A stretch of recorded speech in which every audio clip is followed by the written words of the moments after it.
Dears welcome back welcome back. അഡ്മിഷനിൽ ഇനി പുതിയ ഓപ്ഷൻസ് ആഡ് ചെയ്യാൻ പറ്റുമോ? അങ്ങനെ നിരവധി ഡൗട്ടുകൾ. സ്കൂൾ മാറ്റം എന്നാണ്, ഇതൊക്കെ നിങ്ങളുടെ സംശയം. സപ്ലിമെന്ററി ആണോ ആദ്യം വരിക, ട്രാൻസ്ഫർ ആണോ ആദ്യം വരിക, അങ്ങനെയുള്ള ഒരുപാട് പേര് ചിലപ്പോൾ കുഞ്ഞുങ്ങൾ കേട്ടിട്ടുണ്ടാവില്ല. അതായത് ആദ്യ 3 ഘട്ടങ്ങളാണ് അലോട്ട്മെന്റിന് പ്രധാനമായിട്ടുള്ളത്. First, second, third. 29ഓടുകൂടി തേർഡ് അലോട്ട്മെന്റ് അവസാനിക്കുകയാണ്. 6-ാം തീയതി ക്ലാസ് തുടങ്ങുകയാണ്. അതിനുശേഷം ഇതുവരെ കിട്ടാത്ത കുട്ടികൾക്കും അതേപോലെ ആപ്ലിക്കേഷനിൽ തെറ്റ് മൂലം അത് അഡ്മിഷൻ റിജക്ട് ആയ കുട്ടികൾക്കും വേണ്ടിയിട്ടൊക്കെ സപ്ലിമെന്ററി എന്ന് പറഞ്ഞ ഒരു അലോട്ട്മെന്റ് പ്രോസസ് നടക്കും അല്ലെ. സപ്ലിമെന്ററി ഘട്ടം എന്നാണ് അതിന്റെ പേര്. അത് മെയിൻ അലോട്ട്മെന്റിൽ വരുന്നതല്ല.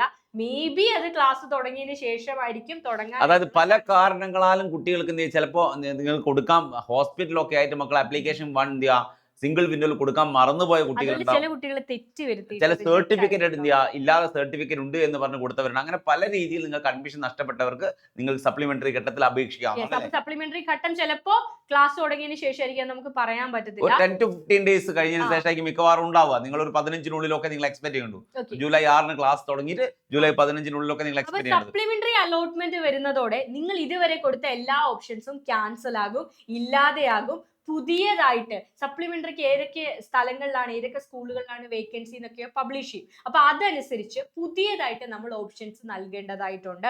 അപ്പൊ നിങ്ങൾക്ക് ഇനി പുതിയ ഓപ്ഷൻസ് കൊടുക്കാൻ സാധിക്കുക എന്നാണെന്ന് ചോദിച്ചാൽ അത് സപ്ലിമെന്ററി തേർഡ് അലോട്ട്മെന്റിന് ശേഷം, അങ്ങനെ പറയാം. തേർഡ് അലോട്ട്മെന്റ് കഴിഞ്ഞതിന് ശേഷം ക്ലാസ് തുടങ്ങിയതിന് ശേഷമായിരിക്കും പുതിയ സീറ്റുകളൊക്കെ അനുവദിച്ചതിന് ശേഷമായിരിക്കും. അതെ, പുതിയ സീറ്റുകൾ അനുവദിക്കാം. സ്പോർട്സ് കോട്ടയിലേക്ക് ഒഴിവ് വന്ന സീറ്റുകൾ മെറിറ്റിലേക്ക് കൺവേർട്ട് ചെയ്തതിനൊക്കെ ശേഷമാണ്.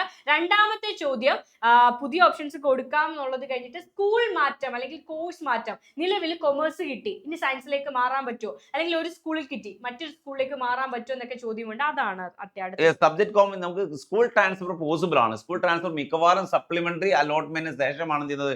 ട്രാൻസ്ഫർ അലോട്ട്മെന്റ് അത് എല്ലാ വർഷവും അങ്ങനെ പറയാൻ പറ്റൂല. ചിലപ്പോൾ സപ്ലിമെന്ററിക്ക് മുൻപ് വരാറുണ്ട്, ചിലപ്പോൾ സപ്ലിമെന്ററിക്ക് ശേഷം വരാറുണ്ട്.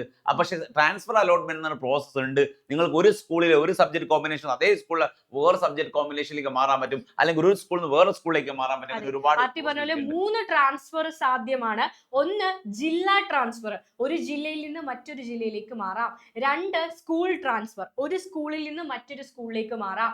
3, കോഴ്സ് ട്രാൻസ്ഫർ, ഒരു കോഴ്സിൽ നിന്ന് വേണമെങ്കിൽ അതേ സ്കൂളിൽ തന്നെ മറ്റൊരു കോഴ്സിലേക്ക് അല്ലെങ്കിൽ വേറൊരു സ്കൂളിലെ മറ്റൊരു കോഴ്സിലേക്ക് നിങ്ങൾക്ക് മാറാൻ സാധിക്കും. അതിനെ വിളിക്കുന്ന പേരാണ് ട്രാൻസ്ഫർ അലോട്ട്മെന്റ്. അപ്പൊ ഇതിനെ കുറിച്ചൊക്കെ ഡീറ്റെയിൽഡ് ആയിട്ട് നമ്മൾ വരുന്ന വെബിനാറിലും, നമ്മൾ 27th ഒരു വെബിനാർ, ഫ്രീ ആയിട്ട് ഒരു വെബിനാർ കണ്ടക്ട് ചെയ്യുന്നുണ്ട്. അതിന്റെ ലിങ്ക് താഴെ കൊടുക്കുന്നുണ്ട്. ആ ലിങ്ക് നിങ്ങൾക്ക് എനിവേ, ഇനി സയൻസ് സ്ട്രീം ആഗ്രഹിച്ചിട്ട് കിട്ടാത്ത കുട്ടികളെ ടെൻഷൻ അടിച്ചിരിക്കുകയാണെങ്കിൽ മക്കൾക്ക് വേണ്ടിയിട്ട് ഒരു കാര്യം, നമുക്ക് ഇന്റഗ്രേറ്റഡ് സ്കൂൾ ജോയിൻ ചെയ്യാവുന്നതാണ്. നമ്മൾ ഇന്റഗ്രേറ്റഡ് സ്കൂളിൽ നമ്മൾ ഒരു എക്സാം നടത്തും. ആ എക്സാമിൽ നിങ്ങൾ എലിജിബിൾ ആണെങ്കിൽ നിങ്ങൾക്ക് ഇന്റഗ്രേറ്റഡ് സ്കൂൾ ജോയിൻ ചെയ്യാം. വളരെ കുറഞ്ഞ ഫീസ്. A+ ഒക്കെ കുറഞ്ഞു പോയി എന്നുള്ള വിഷമത്തിൽ ഇരിക്കുകയാണെങ്കിൽ മക്കൾക്ക് ഒരു അവസരം കൂടിയാണ്. നിങ്ങൾക്ക് കംപ്ലീറ്റ് സിലബസ് നമ്മൾ പ്രൊവൈഡ് ചെയ്യും. ആ സിലബസിൽ നിന്നുള്ള ചോദ്യങ്ങളായിരിക്കും എക്സാമിന് വരിക. അപ്പൊ ആ ഒരു സിലബസിനെ ബേസ് ചെയ്ത് എക്സാം എഴുതുക. മക്കൾക്ക് വേണമെങ്കിൽ ബയോളജി സയൻസ് ചെയ്യാം, അല്ലെങ്കിൽ അതിനേക്കാൾ ഉപരി നിങ്ങൾക്ക് +1 +2 സയൻസ് പഠിക്കുന്നതോടൊപ്പം നിങ്ങൾ ട്യൂഷന് പോകേണ്ട ആവശ്യമില്ല. നിങ്ങൾ അത്രയും നല്ല ക്ലാസ്സുകൾ നല്ല രീതിയിൽ നല്ല ഹോസ്റ്റൽ സൗകര്യത്തോട് പ്രൊവൈഡ് ചെയ്യും. സോ നിങ്ങൾക്ക് എന്ത് ചെയ്യാം, താഴെ കൊടുത്ത ലിങ്കിൽ നിങ്ങൾക്ക് എന്ത് ചെയ്യാൻ പറ്റും, ഇതിൽ വെബിനാറിൽ ജോയിൻ ചെയ്യാം. എനിവേ, എല്ലാ ഡൗട്ടുകളും കമന്റ് ബോക്സിൽ കമന്റ് ചെയ്യുക, നമ്മുടെ കമ്മ്യൂണിറ്റിയിൽ മെസ്സേജ് ചെയ്യുക. നമ്മൾ ക്ലിയർ ചെയ്യുന്നതായിരിക്കും. ബൈ.